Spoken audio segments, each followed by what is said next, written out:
Shalom teman-teman semuanya, bagaimana kabar kalian hari ini? Saya percaya bahwa kalian semua, kita semua ada di dalam perlindungan Tuhan, amin ya. Hari ini saya akan menyampaikan sebuah renungan firman Tuhan di Mazmur 23. Firman Tuhan berkata demikian, Tuhan adalah gembalaku yang baik, Mazmur Daud. Tuhan adalah gembalaku, takkan kekurangan aku. Ia memberikan aku di padang yang berumput hijau, Ia membimbing aku ke air yang tenang. Ia menyegarkan jiwaku, Ia menuntun aku di jalan yang benar oleh karena namanya. Sekalipun aku berjalan dalam lembah kekelaman, aku tidak takut bahaya, sebab Engkau besertaku. Gadamu dan tongkatmu itulah yang menghibur aku. Sebab Engkau menyediakan hidangan bagiku di hadapan lawanku, Engkau mengurapi kepalaku dengan minyak, kepalaku penuh melimpah. Kebajikan dan kemurahan belaka mengikuti aku seumur hidupku, dan aku akan diam dalam rumah Tuhan sepanjang masa. Ya, di firman Tuhan ini kalau kita baca sederhana gitu kan mungkin, atau kita baca ini adalah sebuah berkat Tuhan di dalam hidup kita ya, bahwa Dia itu adalah Allah yang selalu setia, Dia Allah yang selalu menuntun, membimbing, menyertai kita di dalam kondisi yang mungkin tidak nyaman sekalipun, seperti yang Daud alami ya, waktu dia dikejar-kejar oleh Saul, waktu dia itu juga dikhianati oleh anaknya sendiri, dia itu tetap merasa aman di dalam perlindungan Tuhan.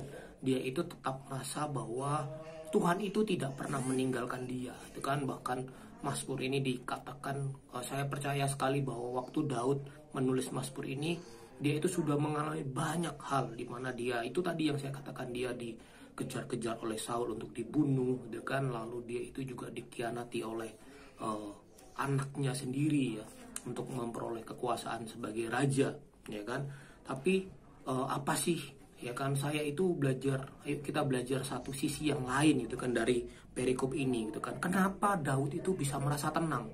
Kenapa Daud itu bisa merasa aman sekalipun kondisinya mungkin tidak nyaman? Sekalipun kondisinya dia itu terhimpit ya, bayangkan dikejar-kejar oleh Saul untuk dibunuh, itu bukan kondisi yang enak loh ya, bukan kondisi yang baik. Ya, mungkin dia kalau firman Tuhan kita baca gitu kan di perjanjian lama, di kitab-kitab yang sebelumnya gitu kan, di yang tentang Daud gitu kan, kita melihat bahwa dia harus sembunyi di dalam gua, dia harus lari ke mana kemari, ke sana kemari gitu kan, untuk menghindari Saul yang ingin membunuh dia. Itu suasana atau keadaan yang tidak nyaman ya. Menjadi seorang pelarian itu kondisi yang tidak nyaman ya kan. Tetapi kenapa Daud masih tetap bisa berkata bahwa Tuhan adalah gembalaku, takkan kekurangan aku. Ini dia. Di ayat yang keempat dikatakan bahwa sekalipun aku berjalan dalam lembah kekelaman, Daud berkata bahwa sekalipun aku berjalan dalam lembah kekelaman, tetapi dia menetapkan hatinya ini, aku tidak takut bahaya, sebab ini dia poinnya, Engkau besertaku. Kenapa Daud bisa tetap tenang di dalam kondisi yang tidak nyaman? Karena dia tahu bahwa Tuhan beserta dengan dia. Bagaimana Daud begitu yakin bahwa Tuhan beserta dengan dia? Ini yang harus kita lakukan teman-teman, sebagai orang muda, sebagai anak-anak Tuhan. Ini yang harus menjadi sebuah nilai dan prinsip yang harus kita pegang sampai selesai kita mengiring Tuhan. Apa yang harus kita lakukan sampai kita dipanggil oleh Tuhan? Ini yang harus kita tetap kerjakan, yaitu tetaplah menjadi pribadi-pribadi yang mengejar Tuhan, menjadi pribadi-pribadi yang mencintai Tuhan lebih dari segalanya. Sekalipun kondisi tidak nyaman, sekalipun kondisi tidak baik, tapi dia tetap memilih untuk tetap mengikut Tuhan. Dia tetap memilih menetapkan hatinya untuk tetap percaya penuh kepada Tuhan. Tidak ada sedikit pun keraguan dari Daud untuk dia itu menyangsikan Tuhan, atau keraguan dari kepercayaannya kepada Tuhan.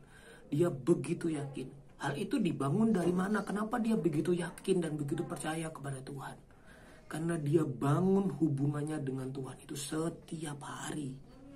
Dia bangun saat teduhnya dengan Tuhan setiap hari. Dengan kecapi dia memuji Tuhan. Dengan kecapi yang dia punya, dia menyembah Tuhan. Dan mungkin kecapi itu cuma sarana, tetapi permainan kecapinya itu lahir dari hatinya yang mencintai Tuhan. Ayo teman-teman semuanya hari ini di tempat ini, Saya pun juga belajar untuk tetap terus menjadi pribadi yang mencintai Tuhan. Tanpa kita menjadi pribadi yang mencintai Tuhan, mengasihi Tuhan, menjadi pribadi yang lapar dan haus kepada Tuhan, kita akan kehilangan banyak hal.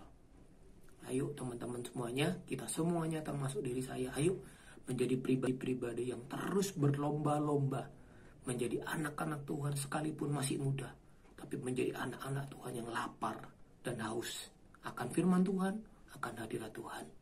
Ayo kita terus berlomba-lomba sampai kapan? Sampai selama-lamanya, sampai kita dipanggil oleh Tuhan. Biar Tuhan tetap dapati bahwa kita menjadi pribadi-pribadi yang semakin haus kepada Tuhan. Di dalam kondisi apapun, di kondisi kita, baik itu ada di atas maupun ada di bawah, kita menjadi pribadi yang terus mencintai Tuhan. Ayo kita terus bersama-sama, berlomba bersama-sama sampai kekekalan. Kita menjadi pribadi yang mencintai Tuhan. God bless you guys.